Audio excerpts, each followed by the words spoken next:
అందరికీ నమస్కారం అండి. ముందుగా మీడియా వాళ్ళకి వచ్చిన రిక్వెస్ట్, ఈరోజు మీకు లేట్ అవ్వచ్చేమో, బట్ ఆ లేట్ వీళ్ళందరికీ చాలా చాలా హెల్ప్ అవుతుంది. దయచేసి ఉండండి. ఇంత ఫోటోగ్రాఫర్స్ కాబట్టి దట్ క్విక్, బట్ నేను భయపడ్డామో ఎక్కడ మాట్లాడనివ్వరేమో అని. నాకు క్వశ్చన్ అండ్ ఆన్సర్ సెషన్ అని చెప్పారండి. సో ఐ థాట్ ఈ రోజు రాకపోయినా పర్లేదేమో, బికాజ్ నేను వెయిట్ చేస్తున్నా ఈ రోజు ఇలా మాట్లాడడానికి. నేను వీడి స్పీచ్ స్టార్ట్ చేసినప్పుడు మధ్యలో ఎక్కడ అంకిక్ అని చెప్పినప్పుడు నేను ఫోన్ చూసి ఏంటి మాట్లాడుతున్నాడు ఏంటి, క్వశ్చన్ అండ్ ఆన్సర్ సెషన్ కదా అనుకున్నా. రమేష్ గారు ఫోన్ చేశారు, వెంటనే బండి వేసుకొచ్చాను, కార్ అయితే లేట్ అవుద్దని. నేను జ్వరంతో వచ్చానండి, ఇక్కడ హాయిగా తడిగొట్టేసుకుని ఎత్తి మీద పడుకున్నాను. But there is a lot to speak today, because ఈ సినిమా ఆగస్ట్ సరిగ్గా 3 సంవత్సరాలు అండి ఈ సినిమా బయటకు రావడానికి. వీడు రాసుకున్న దగ్గర నుంచి ఇదంతా నాకు తెలియదు కానీ, బట్ ఆగస్ట్ 2021లో నన్ను వీడు కలిశాడు వంశీ. దగ్గర కూర్చొని స్టోరీ నరేషన్ ఇచ్చిన తర్వాత స్టోరీ విన్న వెంటనే చాలా చాలా హ్యాపీ ఫీల్ అయ్యి, అబ్బా ఏం కథ రాసేవరా అనుకొని వెంటనే నాకు తెలిసిన ప్రొడ్యూసర్ గారికి వెంటనే ఫోన్ చేశాను. ఆ ప్రొడ్యూసర్ గారికి ఫోన్ చేసి వెంటనే నరేషన్ ఇప్పించి, ఆయన కూడా చాలా ఎక్సైట్ అయ్యి ఈ కథ మనం ఎట్టి పరిస్థితుల్లో చేయాలి అని ముందు తీసుకెళ్ళడానికి రెడీ అయ్యారు. అక్కడ ఒక 6 months ట్రావెల్. దాని తర్వాత మళ్ళీ వీరు వేరే ప్రొడక్షన్ హౌస్కి వెళ్ళాడు. దాని తర్వాత అలా అలా తిరిగి ఈరోజు నిహారిక గారి దగ్గరికి వచ్చాడు. మధ్యలో వీడి ఇందాక టామ్ అండ్ జెర్రీ అన్నాడు కదండి, దానికి కారణం ఏంటంటే, మనస్ఫూర్తిగా చెప్తున్నాను నేను ఇది, ఈ సినిమా మీద నాకు నమ్మకం కంటే భయం ఎక్కువ ఉందండి. నిన్నటి వరకు కూడా చాలా భయం ఉండింది. ఎందుకంటే ఈ రోజు ఇది సక్సెస్ అవ్వకపోతే మళ్ళీ ఇలాంటి సినిమా ఎవరు చేయరండి, ఇంపాసిబుల్. 11 మంది కొత్త వాళ్ళు పెట్టి పిచ్చోళ్ళు ఏంటండి చేయడానికి ఇది. వీడి ఇందాక అన్నట్టు ఎవరి డబ్బులు ఎందుకు పెట్టాలి అని. కానీ కథను నన్ను పెట్టేవాళ్ళు ఇలాంటి వాళ్ళు ఉన్నప్పుడు ఈ సినిమా సక్సెస్ చేయకపోతే ఇంకో సినిమా ఇలాంటివి రాదు, ఎప్పటికీ రాదు. అని ఇంకోటి, ఇది 2 కోట్లలోనో 3 కోట్లలో చేసింది కాదు. దగ్గర it is almost touching 10 crores I guess. నేను నంబర్ బయటికి చెప్పకూడదేమో, I'm sorry, but I have to say it because people should know is what I feel. ఈ సినిమాతో నాకు చాలా పర్సనల్ ట్రావెల్. ఎందుకంటే అండి, మధ్యలో టామ్ అండ్ జెర్రీ అన్నందుకు వీళ్ళందరి వంశీకి కూడా తెలియని నేను చాలా పడ్డాను. వంశీకి డైరెక్ట్ కొంతమంది ఎవరైతే ఈ ప్రొడక్షన్ చేద్దామని అనుకున్నారో 2-3 ప్రొడ్యూసర్స్, లేదంటే ఆ ప్రొడ్యూసర్స్ దగ్గర ఉండే మేనేజర్స్, వీళ్ళని నేను వెళ్ళి కలిసేవాడిని వంశీని డైరెక్ట్గా. బికాజ్ వాళ్ళు నాకు కొంచెం తెలుసు కాబట్టి నేను వెళ్ళి కలిసేవాడిని. వాళ్ళ రూమ్లో నాతో మాట్లాడే మాటలు ఒకటి, తర్వాత వంశీ వెళ్ళి కలిసినప్పుడు మాట్లాడే మాటలు ఒకటి. నాతో చాలా ఎక్కువ అవుతుందమ్మా కొత్త వాళ్ళ మీద అంత పెట్టడం. అబ్సల్యూట్లీ ఫైన్ అండి, నిజంగా కొత్త వాళ్ళ మీద అంత పెట్టడానికి అందరూ ధైర్యం చేయలేను, నా వల్ల కుదరదు, బయలుదేరిపోండి ఇక్కడి నుంచి, వేరేది ఏమన్నా చూసుకోండి అని చెప్పడం అది వేరండి. అని ఈ సినిమా గురించి మాట్లాడే మాటలు కొన్ని చెప్తాను మీకు. వర్కౌట్ అవుతుంది సినిమా. ఏంటి అదేంటి అసలు మధ్యలో ల్యాగ్ అవ్వదు. వీడు ఎంత బాగా నరేట్ చేస్తాడంటే అండి, వాళ్ళందరూ అనేవాళ్ళు ఏంటంటే, ఇది నరేషన్ వల్ల మీకు అలా అనిపిస్తుంది కానీ అంత వర్కౌట్ అవ్వదమ్మా ఈ సినిమా అసలు అవ్వదు అని, వర్కౌట్ అవ్వదు అని నా ముందు అనేవారు. నేను వచ్చి వీడి దగ్గర మాట్లాడేటప్పుడు వీడు చెప్పేవాడు నాకు వాళ్ళ అమ్మగారు హెల్త్ గురించి కానీ, వాళ్ళ ఇంట్లో ఎప్పుడైతే మేము ఒక ప్రొడక్షన్ హౌస్లో సైన్ చేసేసామో, వీళ్ళ నాన్నగారు ఊరంతా ఆల్మోస్ట్ చాటింపు వేస్తారు, మా కొడుకు సినిమా చేసేస్తున్నాడు అని. అది ఎంతమందికి పాకేసింది అంటే, ఆ సినిమా ప్రొడక్షన్ హౌస్ మళ్ళీ అయిపోయిన తర్వాత వీడిని వచ్చి బోల్డ్ మంది అడిగేవారు, నీ తోటివాడు ఒకటి ఈ ఊరి నుంచి వెళ్ళి ఆల్రెడీ సినిమా చేశాడు, నువ్వేం చేస్తున్నావు అక్కడ అని. వెనకాల ఇంత ఎమోషనల్ జర్నీ ఉండేది వీడికి పర్సనల్గా. చెయ్యను అని చెప్పడం వేరు, ఈ సినిమా వర్కౌట్ అవ్వదు అనడం వేరు. అసలు మీరు పనికిరాదు ఇది. నేను వచ్చి కొన్నిసార్లు వాళ్ళు నిజమేమో, వాళ్ళకి బోల్డ్ ఎక్స్పీరియన్స్ ఉందేమో అని చెప్పి, నాకు నిజంగానే ఈ సినిమా భయం ఎక్కువ కాబట్టి దీని మీద ఎంత నమ్మకం ఉన్నా వీడి దగ్గరకు వచ్చి ఫైట్ చేసేవాడిని.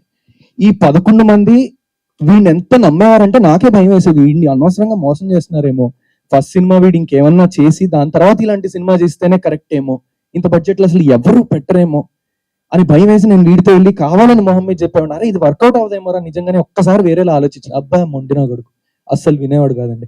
లేదు నేను చేస్తే ఇదే కమిటీ కుర్రాలో ఫస్ట్ సినిమా చేస్తా, ఎందుకు అవుతారా అవుతులేరా అని చెప్పేసి. మా టామ్ అండ్ జెర్రీ ఏదైతే ఉందో దీనివల్లే వచ్చేది, మాకు అంతకు మించి వేరేవి ఏం లేవు. అండ్ ఇంకో విషయం,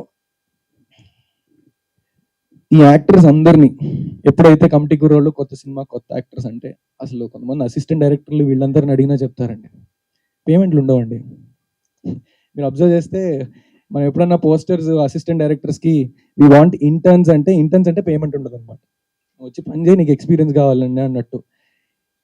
బిలీవ్ మీ, ఈ యాక్టర్స్ అందరూ they got paid in pink elephant pictures even before ఏంటి సినిమా రిలీజ్ కాకముందు పేమెంట్లు అన్ని టైంకి మీరు అడగని కూడా అడగక్కర్లేదు. ఒకనొక టైంలో ఎప్పుడో రమేష్ గారి దగ్గరికి వచ్చి అడగడానికి ఇబ్బంది పడ్డారు వీళ్ళు. పేమెంట్లు సార్ ఒక లాస్ట్ పేమెంట్ ఉండిపోయింది కదా, ఇవ్వగలరా అన్నట్టు. ఈయన ఏమన్నారు తెలుసా, ఒకసారి అకౌంట్ చెక్ చేసుకోండి అమ్మా, మీరు అకౌంట్ రెగ్యులర్ గా చెక్ చేసుకోవట్లేదేమో అనుకున్నారు. చూస్తే ఆల్రెడీ పేమెంట్ పడిపోయింది వాళ్ళు అడక్క ముందు. ఇది చాలా రేర్ అండి, అది కొత్త వాళ్ళకి. వేరే ప్రొడక్షన్ హౌస్ లో అయితే వాళ్ళకి అవకాశం ఇస్తున్నాం కదా, అసలు పైసలు ఇచ్చేది లేదులే లైట్ అన్నట్టు. అండ్ ఇంకో మెయిన్ థింగ్, ఈ యాక్ట్రెసెస్ ని చూసారు కదా ఇక్కడ, వీళ్ళలో ఎవరో పేరెంట్స్ వచ్చేవారు ఆఫీస్కి రోజు ఫస్ట్ ఫ్యూ డేస్, దాని తర్వాత రావడం మానేశారండి. భయం లేదు వాళ్ళకి ఈ ప్రొడక్షన్ హౌస్ లో వీళ్ళు వదిలి వెళ్ళడానికి. That is the safety she has created in pink elephant pictures, that she has created.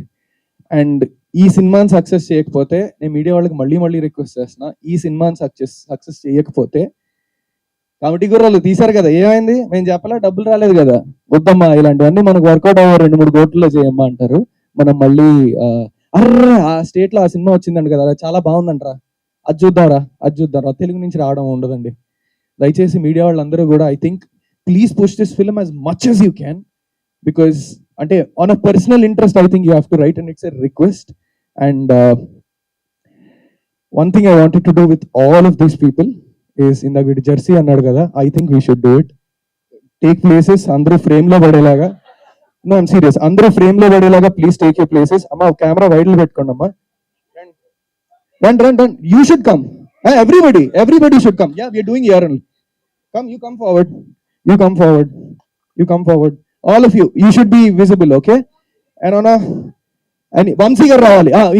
Inkoti. I wanted to say this. Ina sir, Friday oka preview veyadam jarigindi. Dan tarvata Thursday oka preview veyadam jarigindi. And then Ashok andaru మేధావులే వచ్చినట్టున్నారు చాలా వరకు. మేధావులు నేను ఎందుకు అంటున్నా అంటే, మనం మర్చిపోయామండి ఈ సినిమాని అలా ఆస్వాదించాలి. ఫోన్లు చూస్తూ భోజనం చేసే మనకి, నాకు తెలిసి ఆ కూరను ఆస్వాదించడం అవ్వదు. దయచేసి ఏదో కడుపులో నింపుకుంటున్నట్టు ఉంటుందేమో, సినిమాని ఎక్స్పీరియన్స్ చేయడం సరిగ్గా రావట్లేదేమో అని నా ఫీలింగ్. నేను ఇంత పెద్ద మాటలు మాట్లాడేంత స్థాయి నాకు లేదు. But I'm speaking only because I think committee కూరలతో ఏది తప్పు జరగకూడదు. బికాస్ మళ్ళీ చెప్తున్నా, ఇలాంటి సినిమా పెద్ద హిట్ అవ్వకపోతే మళ్ళీ ఇలాంటి సినిమా రాదేమో అనే భయంతోనే మాత్రం ఆ రోజు వచ్చిన వాళ్ళందరూ కూడా సంహౌ కొంచెం మిక్స్ టాక్ వచ్చేసి, కొంతమంది ఏదో ఇన్ఫర్మేషన్ లీక్ చేసి వాట్ ఎవర్ సినిమా వర్కౌట్ అయ్యేదేమో అని చెప్పేసి ఈయనకు వచ్చాయండి ఫోన్లు. మామూలు ఫోన్లు రాలేదు ఈయనకి. ఈయన ఎంతో స్ట్రెస్ ఫీల్ అయ్యారు. అండ్ దెన్ బట్ ఎప్పుడైతే ఈవినింగ్ షో ఈ పెయిడ్ ప్రీమియర్స్ పడ్డాయో, అప్పటి నుంచి జెన్యున్ గా మౌత్ టాక్ పికప్ అయిందో, that's when we all were so happy. ఈయనకి సంబంధం లేదు, ఈయన ఎప్పుడు హ్యాపీయే. బికాస్ ఈయనకున్న ఎక్స్పీరియన్స్ కి ఈయనకి తెలుసు అసలు ఈయన, మేమిద్దరం ఎదురుగా కూర్చొని టెన్షన్ పడిపోతున్నాం. అదే స్థితప్రజ్ఞుడు అన్నట్టు మేము చాలా టెన్షన్ పడిపోతున్నాం, ఏమవుతుంది సినిమా అసలు, అమ్మో అని. ఈయన మాత్రం అక్కడ కూర్చొని ల్యాప్టాప్ లో ఎవరికి ఏదో పంపాలి ఇదేం చూస్తున్నారు. మేము మాట్లాడేదానికి ఈయన అడిగే క్వశ్చన్ కి సంబంధం లేదు. మేమేమో సార్ భయం వేస్తుంది సార్ అంటే, ఈయనేమో అది ఎవరికి ఏదో పంపాలన్నా, ఏంటమ్మా రాజేష్ రామ పేరేంటి అని ఇలా కూర్చొని కాఫీ తాగుతావా టీ తాగుతావా అన్నట్టు. ఈయనకి అసలు సంబంధం లేదు, because he knew it's a hit. And so thank you so much Vamsi Nandivadi garu and a lot of other distributors who trusted and is taking this film forward, and it's time for us to show how much we are proud of this film, I guess, right? Thank you so much. On a count of 3, 2, 1 camera wide alle kada,